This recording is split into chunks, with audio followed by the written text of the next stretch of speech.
ప్రభాసం తొక్కేసే ప్రయత్నం ఏదో చేస్తారనిపిస్తుంది. ఎందుకంటే ఫిష్ వెంకట్ అనేవాడు ఇండస్ట్రీకి సంబంధించిన బయటోడు కాదు. సో అటువంటి వ్యక్తి ఇంటికి ఫోన్ చేసిరంటే ఖచ్చితంగా ప్రభాసే అనుకుంటారు ఎవరైనా. వాళ్ళ ఇంటి ఫ్యామిలీ ఎవరైనా నమ్ముతారు కదా. ప్రభాస్ నార్మల్ వ్యక్తి పాన్ వరల్డ్ లెవెల్లో తెలిసిపోయింది ఇప్పుడు మొత్తం ప్రపంచవ్యాప్తంగా. సో అటువంటి వ్యక్తి మేనేజర్ని అమ్మ ఇట్లా ఫిష్ వెంకట్ సినిమా ఇండస్ట్రీలో ఉన్నాడు కాబట్టి సరే ఇద్దరికి ఒకటి ఏదో ఒక సందర్భం కలిసి ఉంటారు, వీళ్ళనిగా ఏదో సినిమాలు చేసి ఉంటారు అని నమ్మకం, ఆ ఫ్యామిలీకి ఒక నమ్మకం అనేది ఉంటుంది కదా.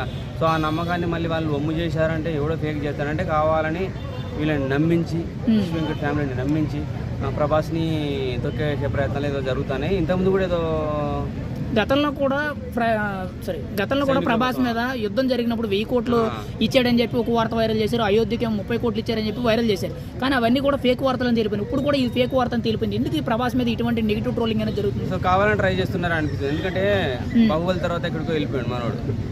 సో మనోడు ఏంటంటే మళ్ళీ వాళ్ళ ఫ్యామిలీ బ్యాక్గ్రౌండ్ కూడా